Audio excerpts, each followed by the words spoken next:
ake liphinde liyikhethe igumgedlela inkosi enkulu uBhombela Sitimela Samampondo phakade. Amen. Impela kushubile kakhulu njengamanje kwaZulu, njengoba uZulu esehlaselwa izo zonke izizwe zabamhlophe ezisuka phesheya kwezilwandle ezilokhu zidilizwe njalo imikhumbi kulo ichweba laseThekwini, kanye nazo izizwe zakhona ezimnyama zakhona lapha e-Afrika esezihlangene kanye nabo labelungu baseBritain ukuba kuzobulawa isizwe sakwaZulu.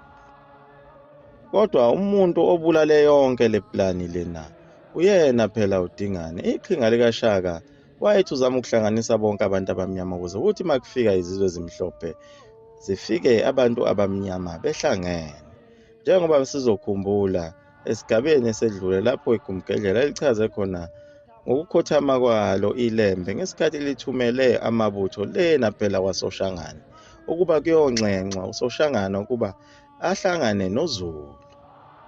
Ilembe leli lalisazoqhubeka futhi liye ngapha esizweni saseZimbabwe kwaBulawayo ukuba liyonxenxa isizwe sikaMzilikazi ukuba sibuye naso sizohlangana noZulu. Kodwa lokho akubange senzeka konke ngenxa yokuthi balibulala ngaleso sikhathi oDingane.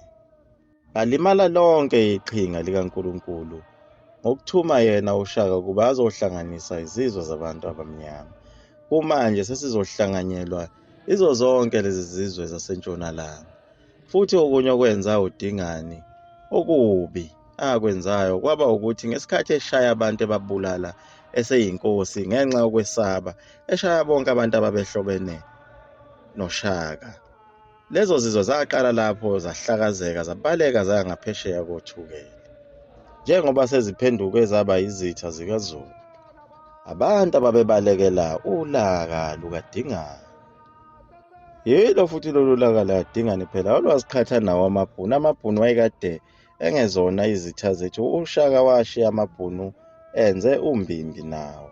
Wasuka yena uDingane wawabulala ngoba ayekade ehlangene noShaka. Phela uDingane lona wayebulala konke kwake kwahlobana noShaka.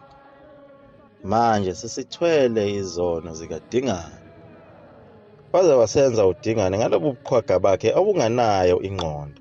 Phela uShaka kwakuyisiqhwaga esasinengqondo ngoba wayekade ehlele ukuthi amabutho akwaZulu ayoqeqeshelwa isibhamu ukuze kuthi uma amangisi lawa esesihlasela sikwazi ukuthi siwashaye kalulu.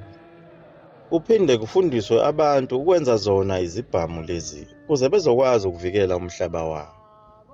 Manje wayimosha yonke lento uDingane. Nompande naye wagcine wabona ukuthi uDingane ufuna ukumbulala, wabe esenza umbimbi nabo laba abamhlophe. Ingakho wagcina sekunomhlaba wakwaZulu owagcine usuthathwa ngabamhlophe, njengoba phela indawo yakwaZulu igcina lena ngaphesheya komthavuko ePort Edward phela. Kodwa abantu bakulezi indawo abazithathi njengabantu bakwaZulu ngenxa yokuthi phela ngesikhathi sezithathiwe lezi indawo wabe sekuthiwa iseNatali. Bayibone bengcono kakhulu.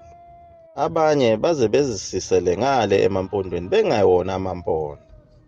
Abanye bezibize nangamabhaca ekubeni bengamaZulu nje aphelele, kuwukuthi nje phela basemngceleni.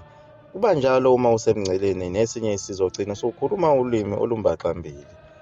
Ukhuluma ulimi lwakho kodwa uluxubanise nolimi lesi sizwe esingaphesheya enakhelene naso.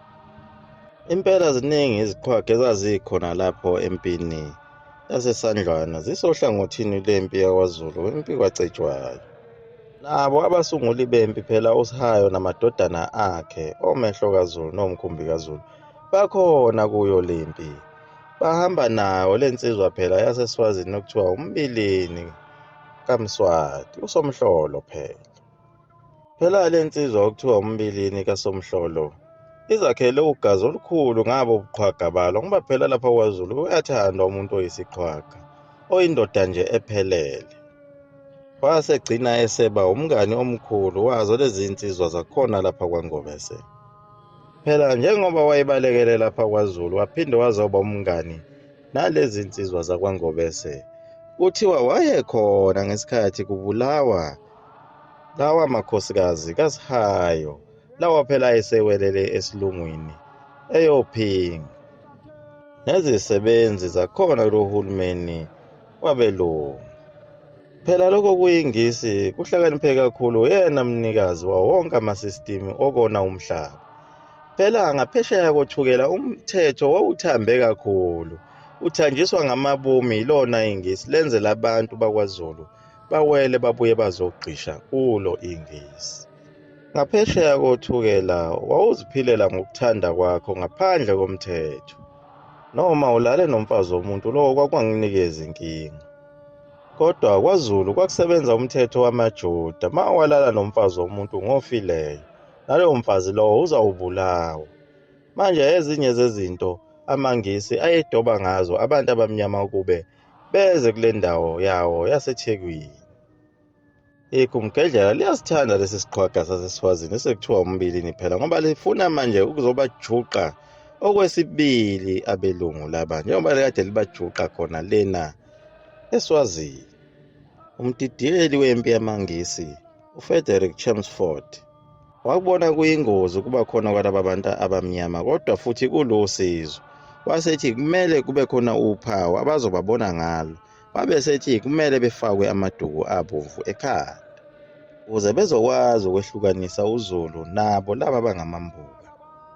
Lawo mabutho ayengamambuka abeseqanjwa elinye igama lebutho lokuthi izoba yi-Annc. Lokho kwakusho ukuthi African Natal Native Contingent. Kwaba yiyona-ke inhlangano yokuqala yabantu abamnyama ababengamambuka ababelwa noZulu, i-Annc. Esigodlweni senkosi uCetshwayo ayengahambanga phela onke amabutho, akhona amanye amabutho egade phela abantwana kanye namakhosikazi. Awo phela kwakuvame kuba amabutho nje amakhehla ayesuke egade umuzi. Icebo lakhe uDingani lalithi kumele behlasele ngaleli langa kuzobe kukhona ngalo unyezi. Bewahlasele ebusuku, othi kusekuseni kube nje sekuqedelwa. UCetshwayo usezwile ngokuthi imikhumbi bephuma ingena ngazo izinhloli zakhe ukuthi amangisi maningi kakhulu, kodwa lokho wayenganendaba nalokho. Wayethembele kulo icebo likayise lona phela oyilembe, njengoba sike sachaza ukuthi uCetshwayo lona wayezalwa yilo ilembe elamsisela kuye umpande. Kwakuyilo phela lela cebo lezimpondo zenyathi. Lokho kwakuchaza ukuthi uma impi isiphuma khona baphuma ngophondo lokudla nephondo lesinxele, abanye basale phakathi nendawo abayisifuba sempi. Lokho kwenza ukuthi noma impi inidla kodwa kube khona abazungezayo abagcine beqhamuka ngemva kwayo impi mese niyimboza kanjalo niyinqobe impi. Ilona cebo ayizogadla ngalo uCetshwayo. Phela kwakulukhuni ukuthi impi ilwe ebusuku, ingakho babecupha lolu gibelo lokuthi uma kunonyezi bazokwazi ukuthi bebahlasele ngaleso sikhathi. Phela nogesi wawungekho ngalesa sikhathi sasemandulo, kwakuthi uma kumnyama kube mnyama lokhu kwangempela, ungaboni ngisho isandla sakho. Namawashi ayengekho, kodwa abantu basendulo babekwazi ukufunda isibhakabhaka nezinkanyezi nonyezi ukuthi isikhathi sisuke simi kanjani, futhi babekwazi ukubona ukuthi ngosuku oluthile unyezi luzobe lukhona.